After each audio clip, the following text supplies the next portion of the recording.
Itinuturing na makasaysayan ang pagpasa sa huling pagbasa ng Kamara ng Right to Information Bill. Sa tulong nito, mas matitiyak na ang accountability sa mga opisyal ng gobyerno.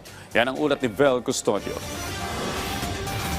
Lusot na sa ikatlo at huling pagbasa sa plenaryo ng Kamara ang Right to Information Act of 2026 na layong palawakin ang akses sa mga Pilipino sa mahahalagang record, dokumento, kontrata, gastusin at proseso sa paggawa ng desisyon ng pamahalaan. Bahagi ang RTI sa Legislative Executive Development Advisory Council o LEDAC priority bills ng administrasyon ni Pangulong Ferdinand R. Marcos Jr.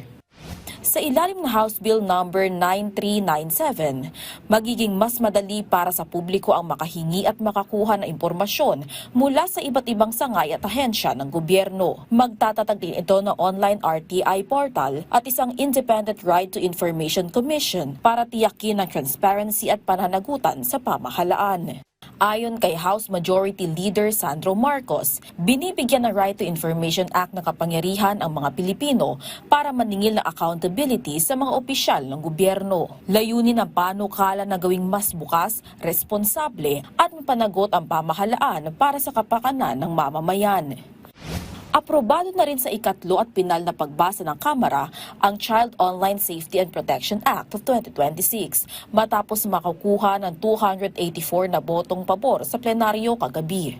Layunin na House Bill number 9461 na palakasin ang laban kontra online child sexual abuse at exploitation sa pamamagitan ng mas mahigpit na batas laban sa online grooming, sexual extortion, image-based sexual abuse, live-streamed exploitation at AI-generated o deepfake child abuse materials.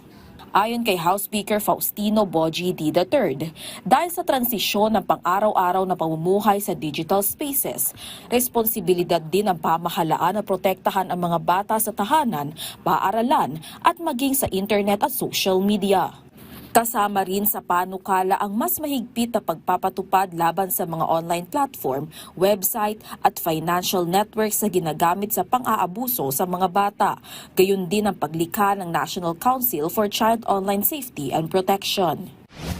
Inaprubahan na rin ng House of Representatives sa final reading ang House Bill number 9257 na naglalayong gawing mas moderno at mas epektibo ang Bases Conversion and Development Authority o BCDA para mapakinabangan ang mahalagang ari-arian ng pamahalaan para sa pambansang kaunlaran. Sa ilalim ng panukala, maaaring i-reclassify ang bahagi ng ilang lupain ng BCDA para sa mga proyektong pabahay, institusyon, industriya at mixed-use developments, alinsunod sa prioridad ng pamahalaan at pag-aproba ng Pangulo.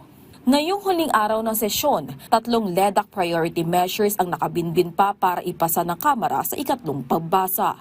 Kabilang ang Anti-Political Dynasty Bill, Anti-Fake News and Disinformation Act at amenda sa masustansyang pagkain para sa mga batang Pilipino.